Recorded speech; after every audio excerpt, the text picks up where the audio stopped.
Good afternoon, everyone, and welcome to today's webinar. My name is Ren Leggi, ARC's Client Portfolio Manager, and I will be moderating today's call. This call is being webcast live and should last approximately 1 hour. At this time, all participants are in listen-only mode. Please note you may submit questions at any time using the Q&A chat box at the bottom of your screen.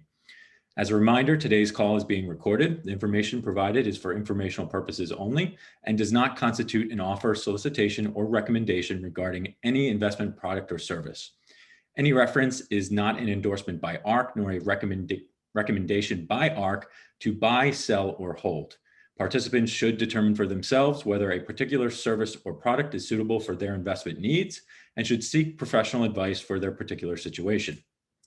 Certain statements on today's call may be statements of future expectations or other forward-looking statements based on ARC's current views and assumptions and involve both known and unknown risks and uncertainties as could cause actual results, performance, or events to differ materially from those expressed or implied. ARC does not assume any obligation to update forward-looking information, and all information discussed today is subject to change without notice. In addition, certain information was obtained from sources that ARC believes to be reliable. However, ARC does not guarantee the accuracy or completeness of information obtained from any third party. Also, I would like to note that market update calls are meant to share our views on the current macroeconomic environment and to share highlights on our research. It is not meant to discuss specific ARC products or strategies. We do host a separate quarterly ETF webinar where we will highlight details on our products and strategies.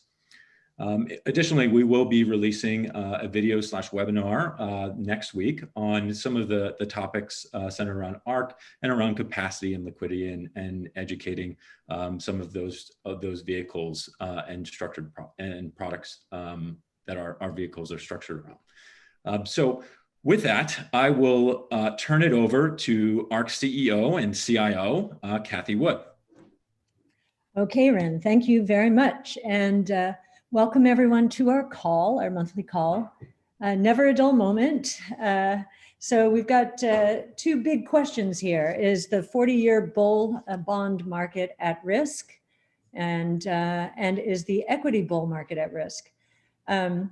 So let's start with interest rates. That seems to be the cause of concern, the rapid rise in the long-term treasury bond yield from 1 to 1.6, much faster, I think, than anyone, whether technicians or economists, expected, especially given the Fed's stated support for lower interest rates.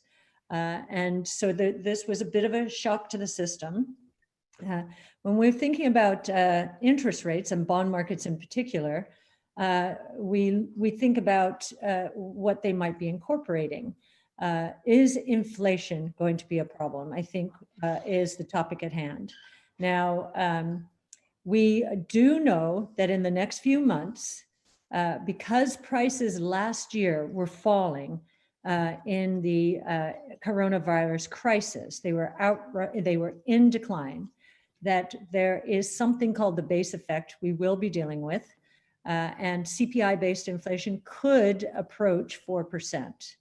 Now, we know that energy prices in the futures market went negative last year, which is pretty astonishing. And today we're in the 60s. So that gives you a sense, that's of course a spot market number, that gives you a sense of the drama here. We believe that the inflation will dissipate. The Fed believes that as well. And in fact, the Fed is saying that it doesn't mind if inflation breaches 2% and stays above 2% for a while. I don't think they would like 4%. And I think as economists were doing the arithmetic and the idea of a 4% year-over-year number started to enter conversations, I think there was a bit of a reaction in the bond market. The question for bonds are long-term instruments, is not what's going to happen this month or next month, and the base effect could take through May. It is what is the long-term outlook for inflation. And in our view, there are deflationary forces accumulating here, both good deflation and bad deflation. Forgive me if some of you have heard this before. We're talking about it now because this topic is so important and the concern is so great. So the good deflation, as those of you who have been listening to this call for some time know, is the deflation associated with innovation. And there is a lot of drama here as well. It's what we center our research around, Wright's law. For every cumulative doubling in the number of units produced, how much do costs decline? Costs decline at a consistent percentage rate, depending on the technology. So in the case of electric vehicles, the prime mover there is going to be the battery pack system, or the battery, as it is being built into the infrastructure of the car. And the answer in terms of the deflationary undercurrent there is for every cumulative doubling in the number of electric vehicles produced, costs will decline at a 28% rate for the battery.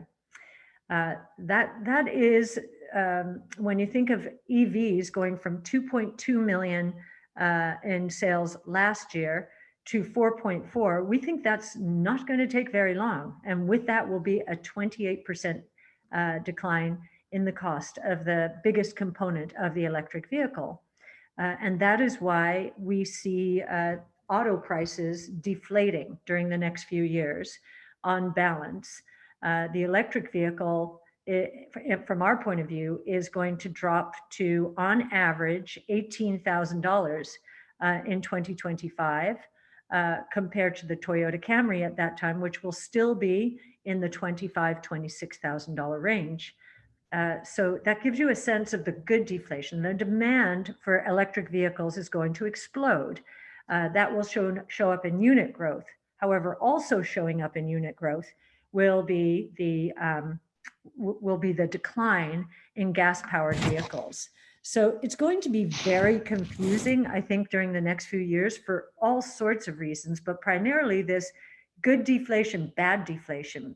The bad deflation, we think auto companies are going to face it, and many other companies, and it has to do with companies who did not invest enough in innovation.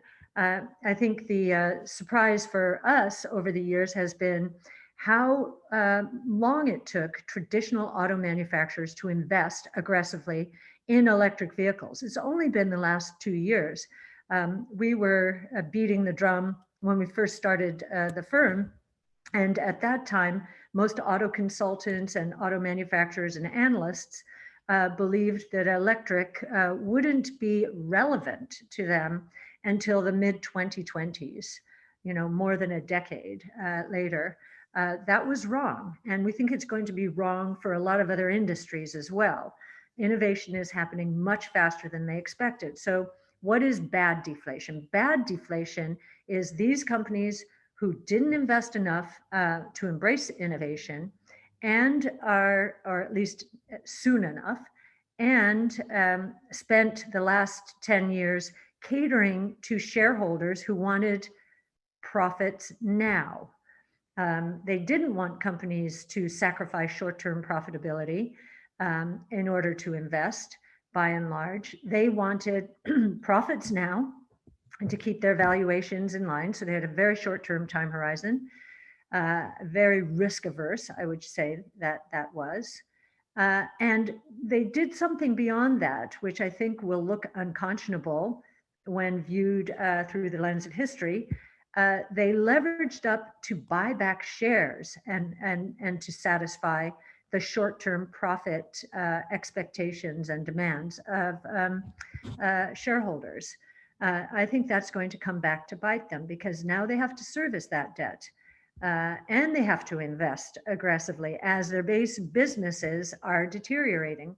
So in order to attract demand to, let's just use autos here again, to the gas-powered autos as electric vehicles drop in price below those for gas-powered vehicles, they're going to have to cut prices. and in order to service cash flow. And I don't mean to pick on the auto industry. We just see the electric movement moving so much more quickly than anyone expected. And now it's being turbocharged by China. And so this good deflation, bad deflation, these two forces are, of course, going to fight what the fear is of many investors right now, and that is inflation. We learned a lot in 0809, or in the aftermath of 0809, about monetary policy ease and dramatic ease and the impact on inflation it was going to have. I was wrong. I thought we were going to be facing an inflationary environment. And the reason I was wrong was the velocity of money continued to fall. Now, what that means is people started to save more, and they weren't buying goods and services more and more rapidly because they were fearful prices and interest rates were going up. No, the opposite. They were still struck with fear of a sort. After 0809, we almost had a financial meltdown then. I think we've had the coronavirus. That has caused another discrete move down in velocity, and saving rates are huge. Now, will velocity continue to fall? I do think the fears out there are such that it wouldn't surprise me. But if we are right and deflation becomes the bigger topic, that will actually encourage a continued decline in velocity. Why? Because if you know that goods and services are going to be cheaper, less expensive a year from now or a few months from now, you will defer your purchases. It's the opposite of an inflationary environment. And I think this could be the biggest head fake out there. So do we think the 40-year bond bull market is at risk? In a sense, no. I wouldn't be surprised to see us get back to 3% on the long-term treasury yield, which is a doubling from here after the recent tripling from 50 basis points in the depths of the coronavirus. So still some more drama probably in bonds, and these are the risk-free instruments like government bonds. But there's another consideration here for the bonds. Right now, bond spreads. So the difference between corporate bond yields and high or junk bond yields and treasuries is quite low by historical standards. I mean, very low. What that means, it seems, is that bond holders, corporate bond holders, are satisfied that the Fed will continue to support a lower interest rate environment, and that the economy is going to remain very strong. So what if that changes?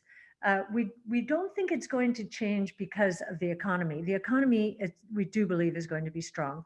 But as more and more industries succumb to innovation, you know, we do have a poster child for this. It's the retail industry. So the more that investors believe that innovation is here and the traditional world is in harm's way, I think corporate bond yields are going to have more problems. So it depends. If you're involved mostly with government bonds in the United States, you're probably fine. You'll suffer a little bit more.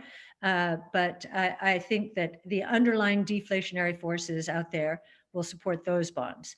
The underlying deflationary forces, however, will not support all corporate bonds. In fact, it will probably destroy some of them. So we'd be careful in answering that question. The easy money days are over in bonds, we believe. That, yes.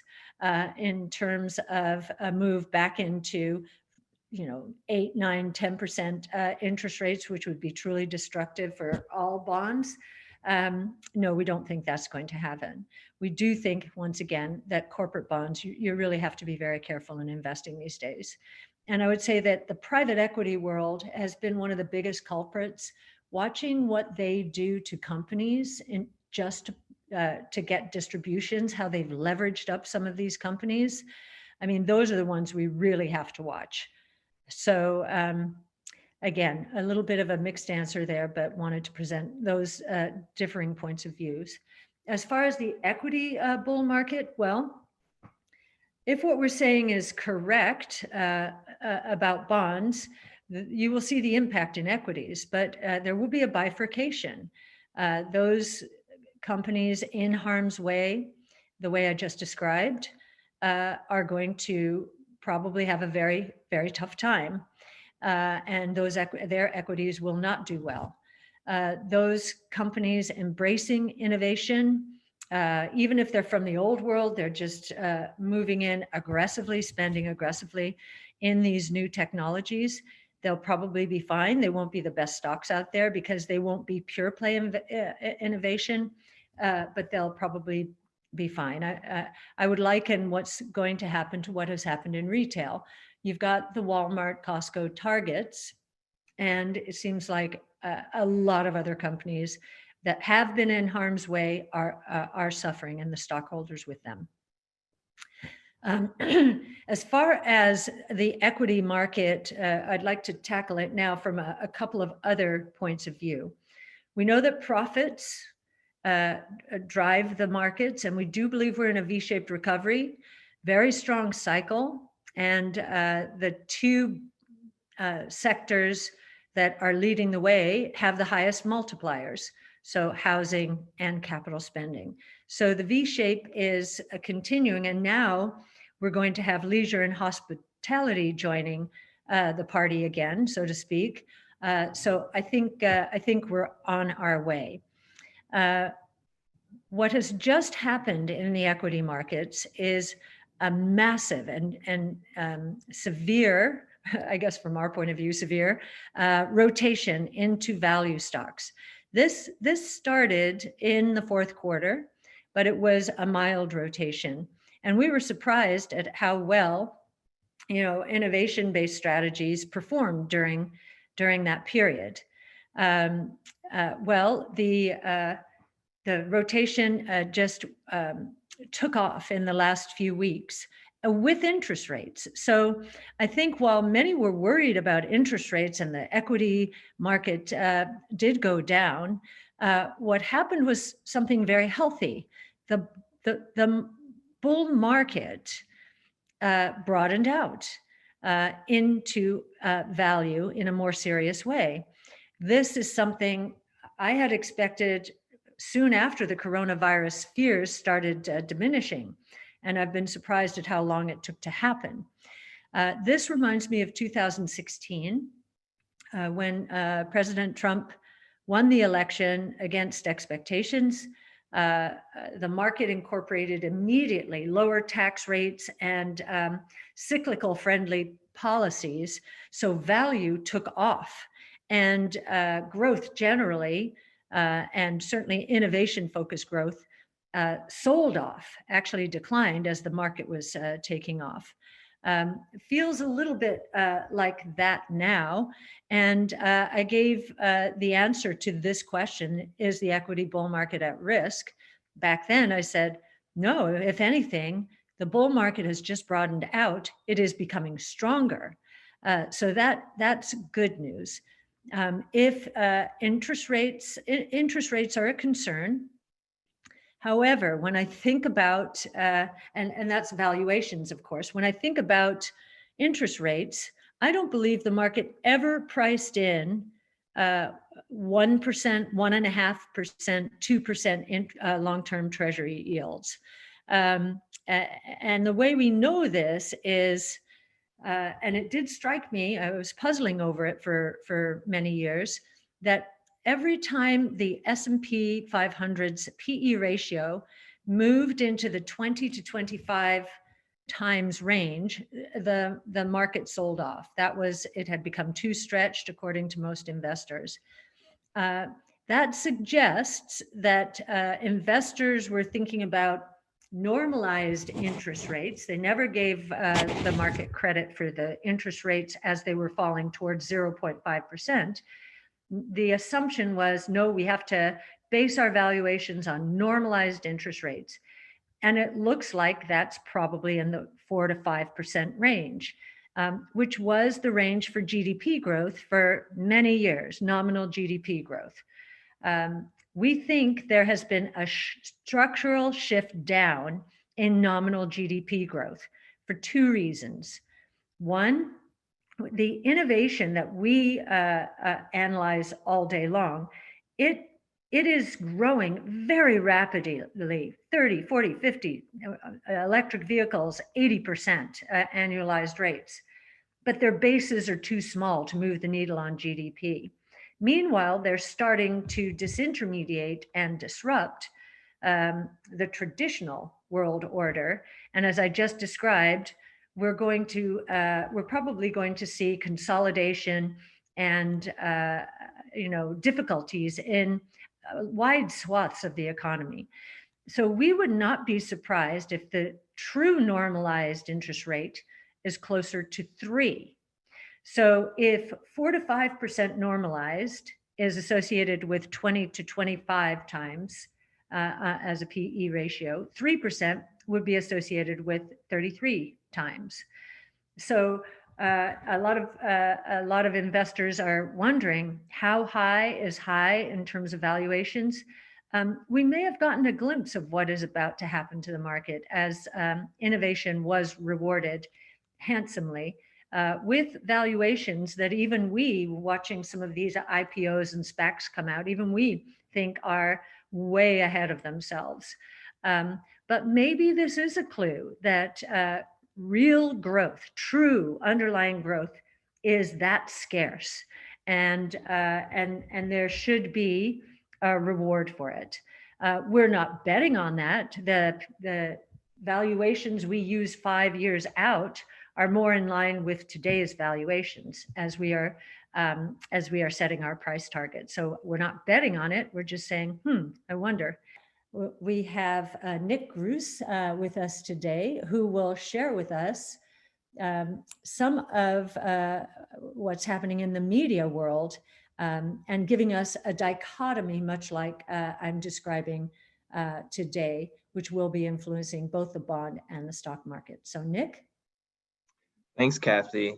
And yeah, as you alluded to, I really wanted to talk about what we are seeing in the linear and connected TV space.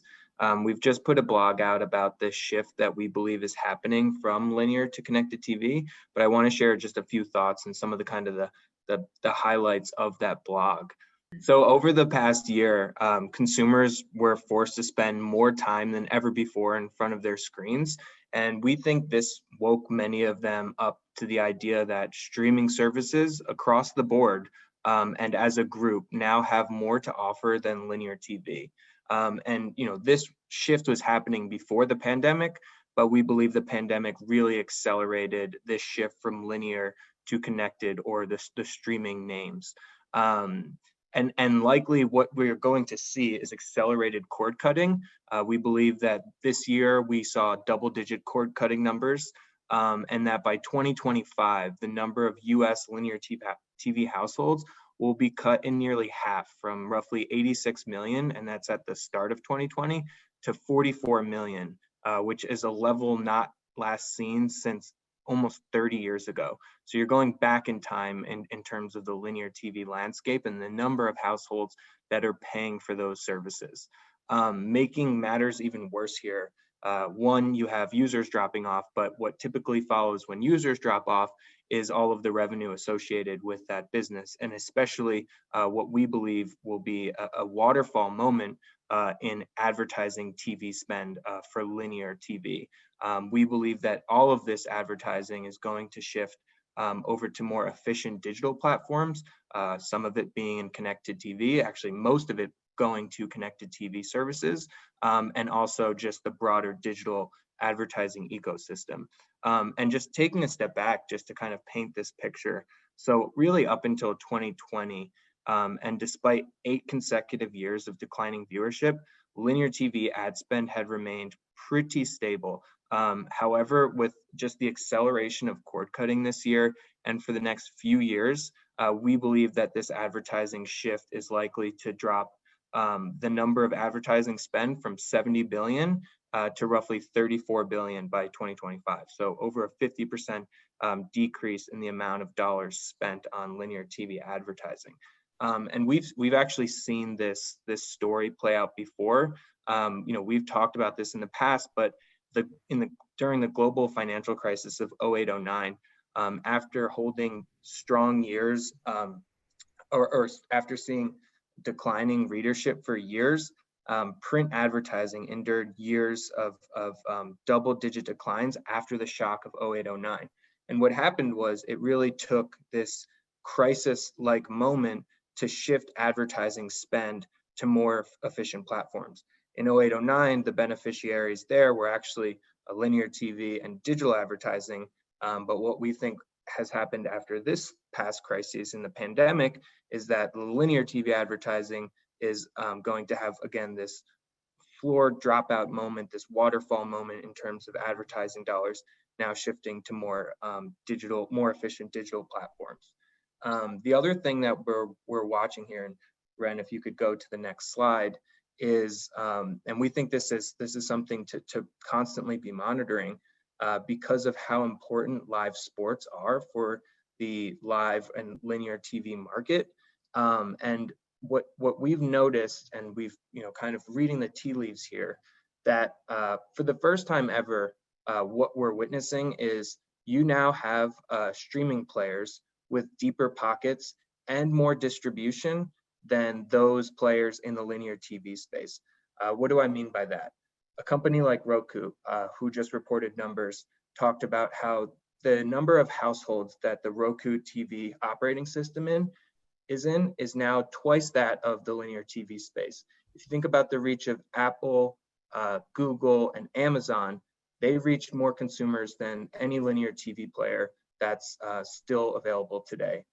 So we think with the reach that they have and with the deep pockets that they have, we could see one of these major sports leagues in the next few years make a massive shift, which would really shake things up for the linear TV space and add a ton of value to connected TV. Just ending here, we've talked about all this doom and gloom for the linear TV space. Just thinking about what's going to happen on the connected TV side, this is not just a domestic story. We actually believe that this is a global story for these players.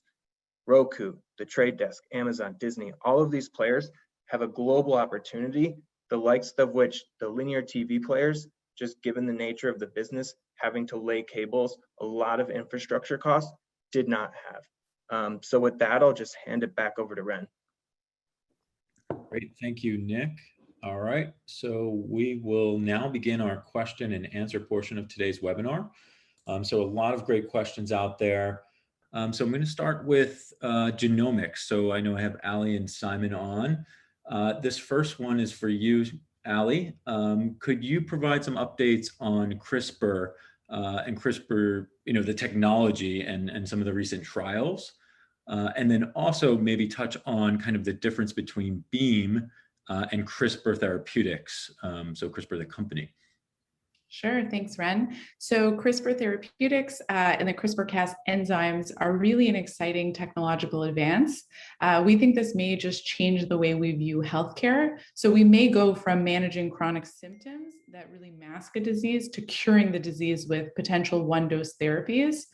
So sort of a general field clinical trial update, Bluebird Bio announced a few weeks ago that 2 patients had been treated with its sickle cell therapy. Years later, for one patient, this was about 5 years later, developed AML for one patient, acute myeloid leukemia or a blood cancer.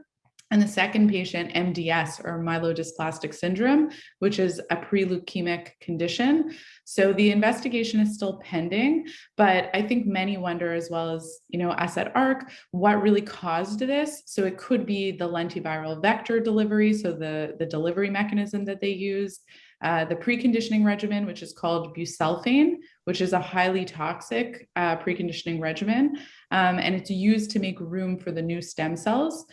Or it could just be that sickle cell patients have an increased risk of cancer and they're on a therapy called hydroxyurea for many years, which also has a high toxicity profile. So I think once this investigation concludes, it's going to be interesting to see if we can find out what caused the cancer and how it will sort of affect the field. In terms of sort of specific trial updates for CRISPR therapeutics, so they're kind of really on the forefront with Bluebird for one of the most advanced trials.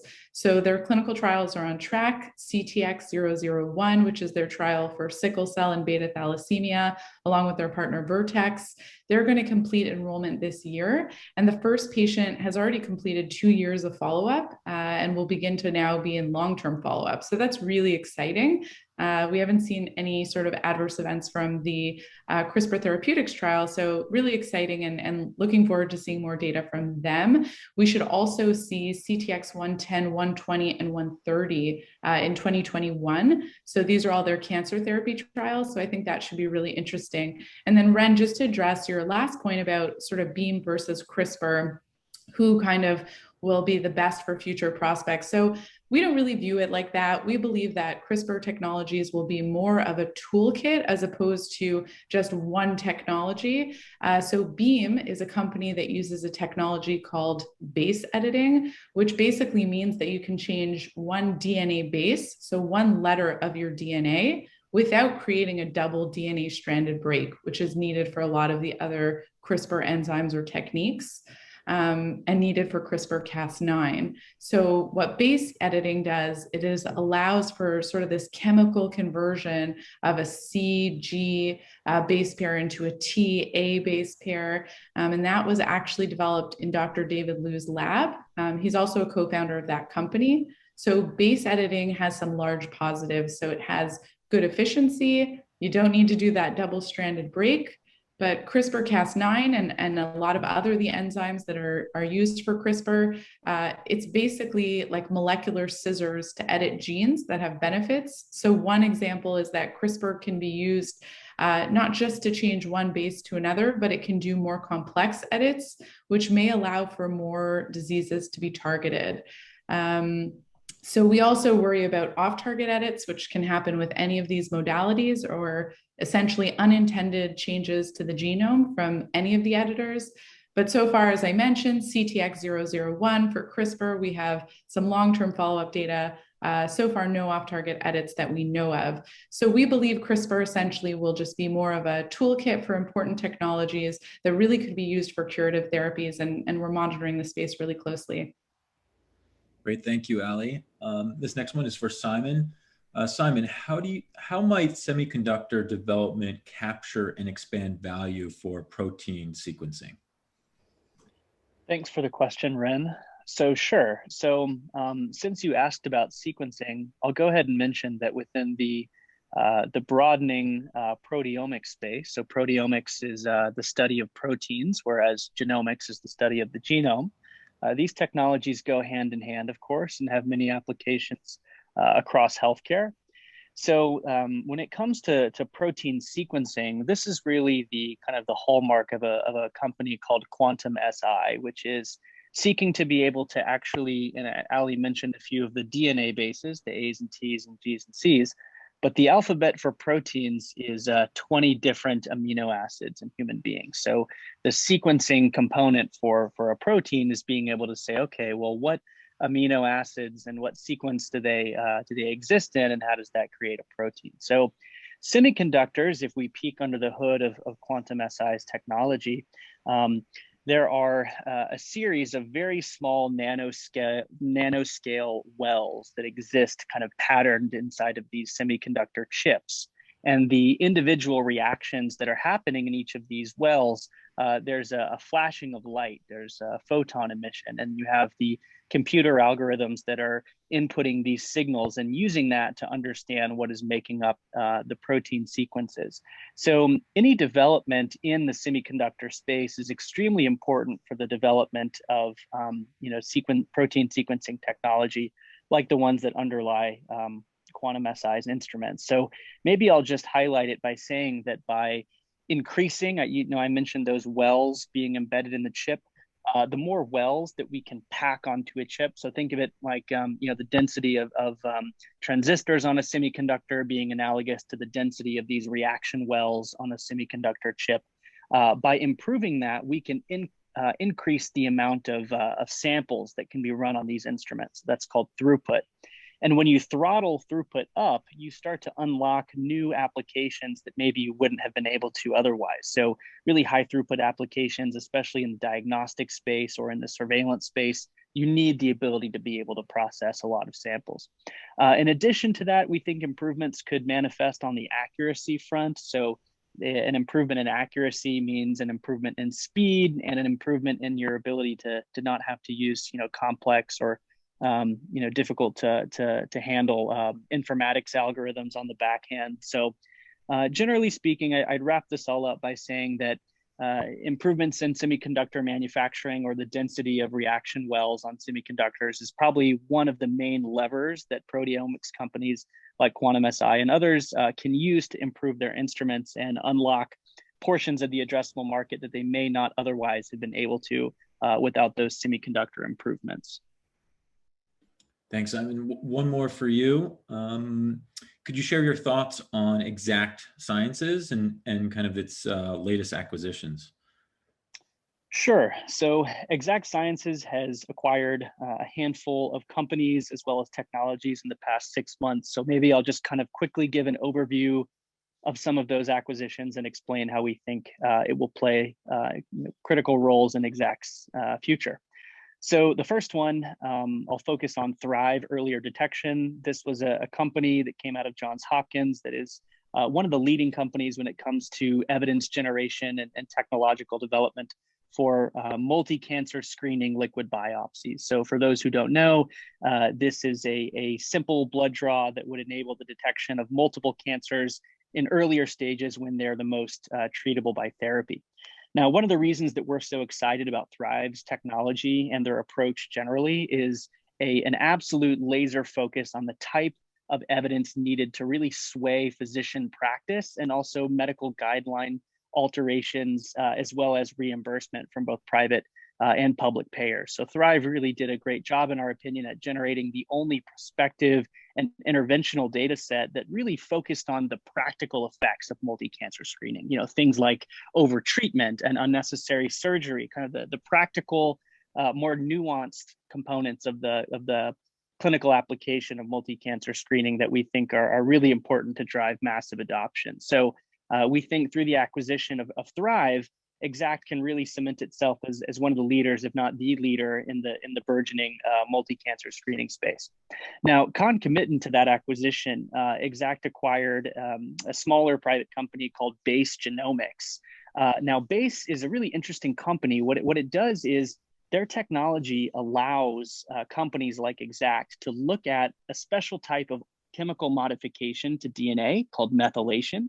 And what we've learned from data coming out of say Grail or some of the other companies in the space is that methylation and those changes to the outside of DNA molecules, if we capture them in blood, are one of the best ways that we can detect the earliest warning signs that cancer is beginning to manifest somewhere in the body. So you can think of it like methylation being a very important target for detecting cancer earlier.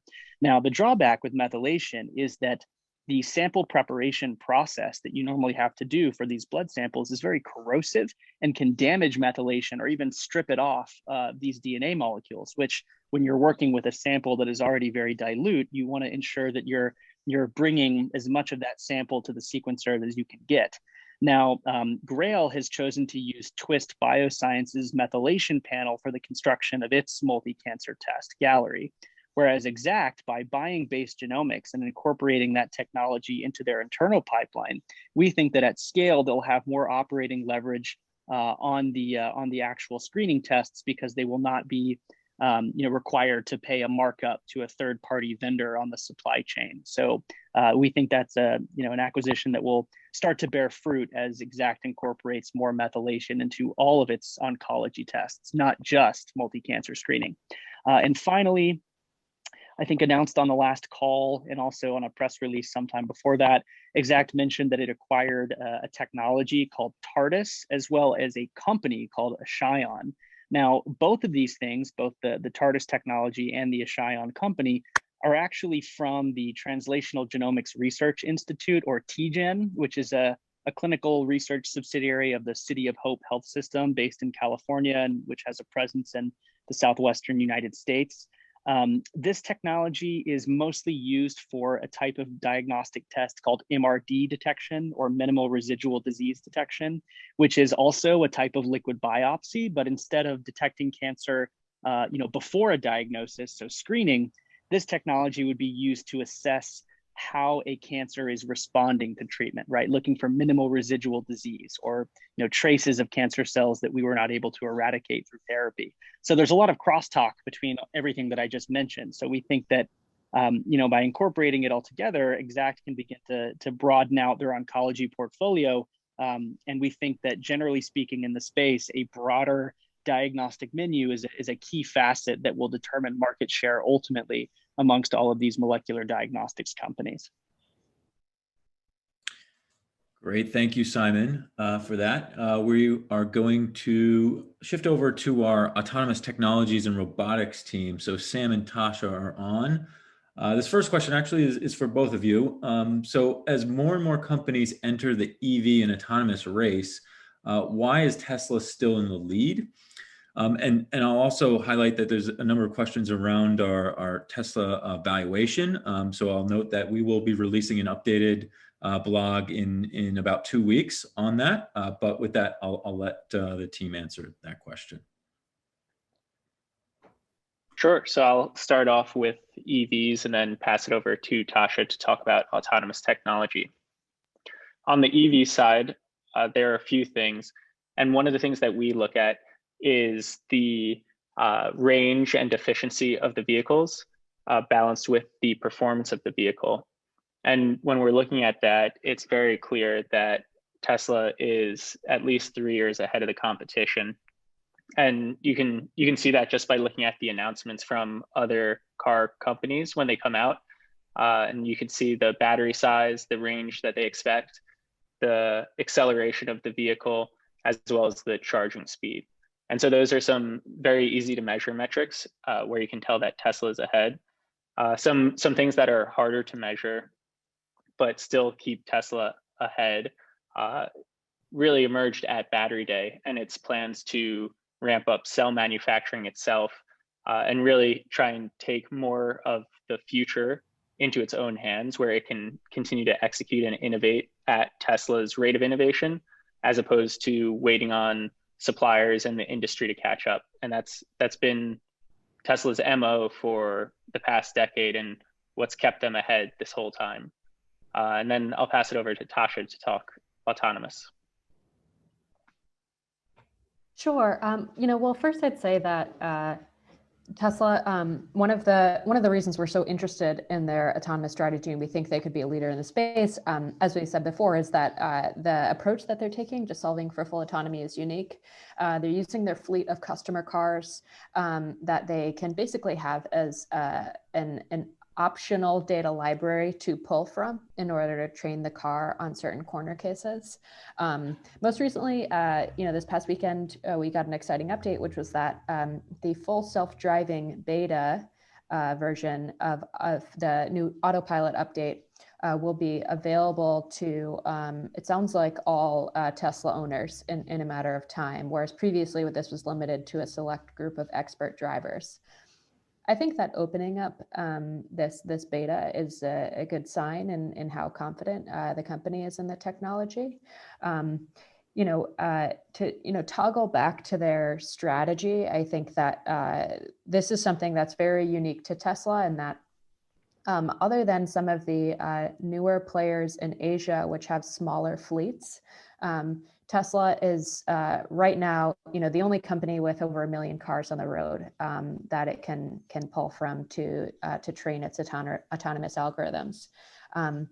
We have seen some startups already commercialize their efforts. So in China, AutoX was the first to launch a truly commercial robotaxi platform.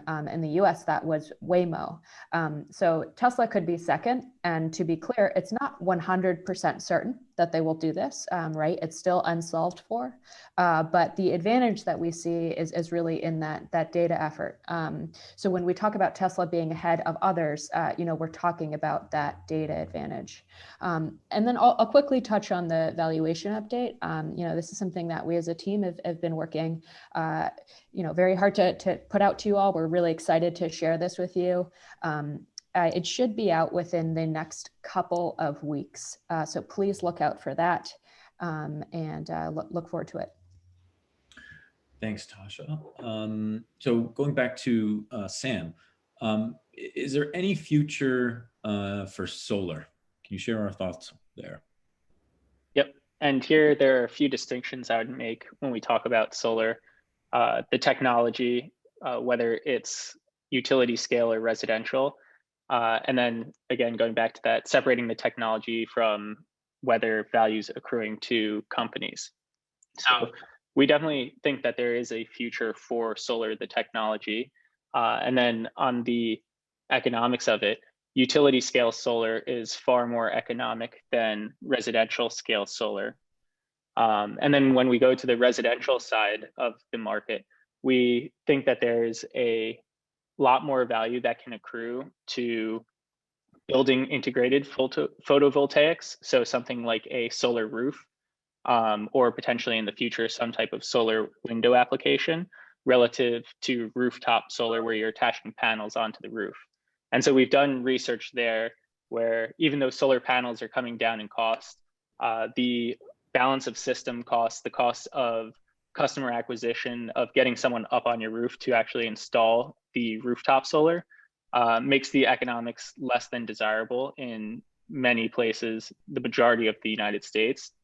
And those other costs don't come down the same way that technology costs come down.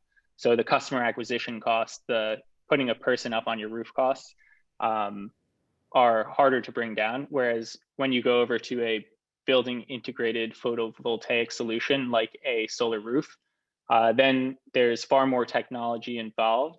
And that actually can help bring down those other costs because you already are having someone build a roof. So you already have people up there and working. You could also potentially partner with home builders where the customer acquisition cost comes down from that angle as well.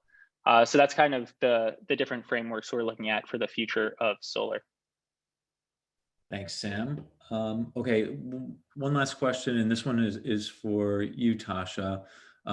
We got a number of questions around drones. Could you maybe just update everyone on some of our research there and updated projections, and what do we look for when we're looking at drone companies and kind of the use cases there? Sure. Drones are something that Sam and I cover together. I cover the smaller sort of logistics drones, while he covers the eVTOLs, the electric vertical takeoff and landing craft, which are the future of air taxis. So the updates to that research, well, first I'd say, big ideas is the best place to look for the all of our updated estimates there. In the space that I cover, the logistics and the parcel delivery drones and the food delivery drones, we think both of those markets could amount to over $100 billion in delivery revenue opportunity by 2030. For updates, I would say that the most interesting thing that's been happening in this space are one, Cathie mentioned many companies that are going public. The drone space has been very active for new companies looking to go public, which is exciting and provides us opportunities. For the regulation of these drones, as opposed to autonomous vehicles that are or passenger cars on the road, which actually had much more friendly regulation in the US compared to in other countries. The drone space had been somewhat limited by restrictions that the FAA had placed on flights. And in many ways, this makes sense. Something is flying above your head. There's a little bit more safety concern there as opposed to rolling on the ground. But the exciting thing is that the FAA has signaled in many ways that it is looking to move faster on regulation. That is through giving companies approvals to provide services and act as drone airlines, as well as certain beyond line of sight operations, which is really important, especially in the case of autonomous technology, because the beyond line of sight is what unlocks the cost advantages that we see for drones in this space. So, and then on the infrastructure side for eVTOLs, SAM space, we saw plans to create one of the first vertiports in Florida here in the US. And again, we're just seeing a lot more sort of contracts and government approvals happen in that space, I'd say, than ever before. So that's sort of what we're most excited about. The US seems to be finally moving a little bit faster than they had previously. And a lot of the innovation that was happening at US companies, which were testing abroad their technology because they couldn't test here, we think now there's the opportunity to use that innovation closer to home, which is pretty exciting for us. And then Sam, do you have anything else to add on that? I would just echo and provide additional commentary. What Tasha's saying for those small factor drones and the way that the FAA is moving really has transformed. And I think the US recognizes that this is a competition for innovation and jobs and really pushing the boundary forward. And we saw that with those small scale drones as DJI in China really outpaced the US in innovation. And I think that really got a hold of the FAA that really drew their attention. And so they're trying to make sure that doesn't happen for the air taxi space as well. And so they really want to be the leader in that space. And I think that would be really great for innovation in that area. Excellent. Thank you, Sam and Tasha. So I have just one last question for the analyst. This one is for Nick. So coming back to you, Nick, could you share your thoughts on DraftKings and its future? Yeah, absolutely, Ren. This is a great question. And maybe just taking a step back first and talking about how we view the online gambling space. Just to put it simply, we think that there's a significant supply and demand issue in online gambling because of the way the regulatory hurdles have shaped up. You have a ton of demand out there for online gambling services, but not a ton of supply because it's illegal in most states.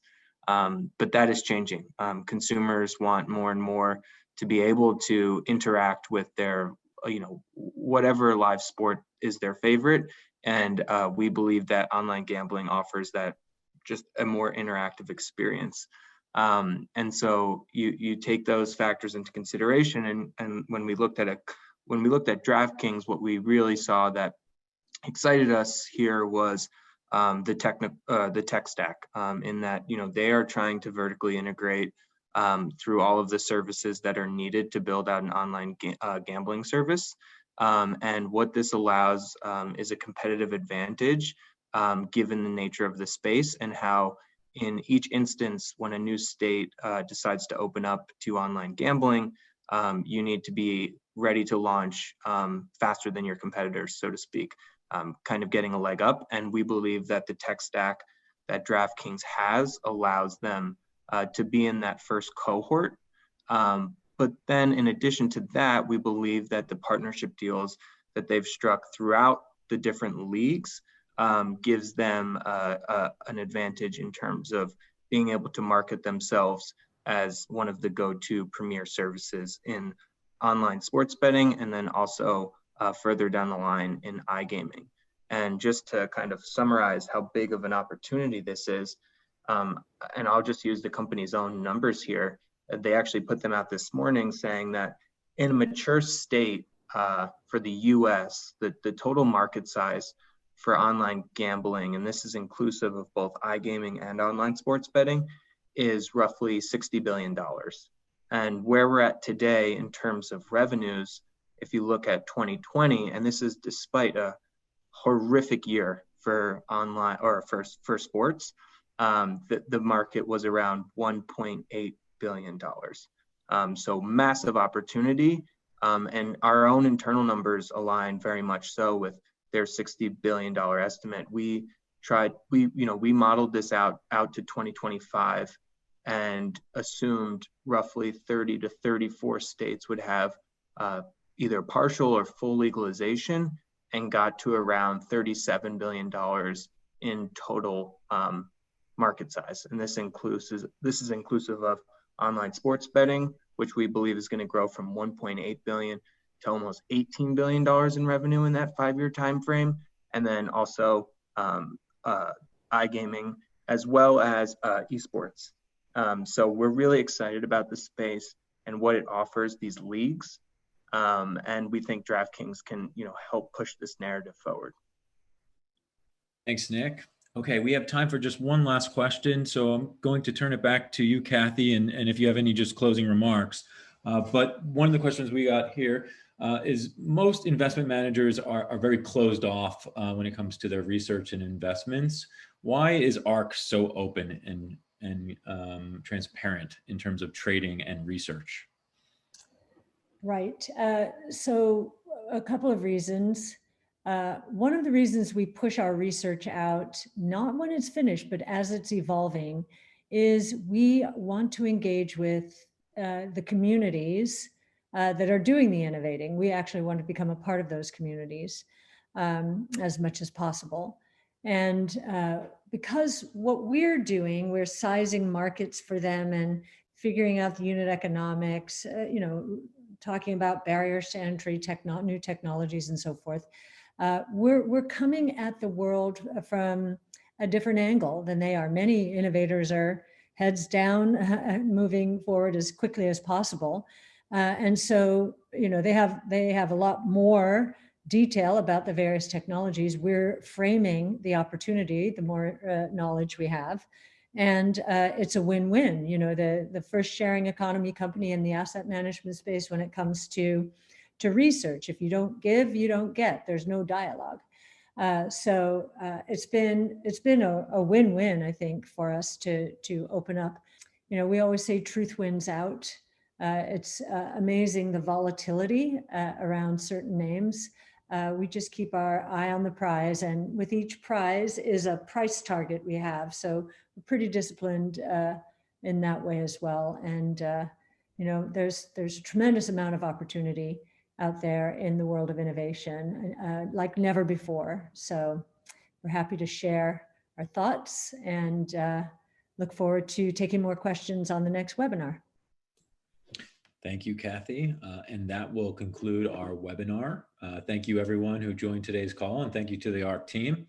A replay of this webinar will be posted to ark-invest.com by the end of this week. So thanks again and enjoy the rest of your day.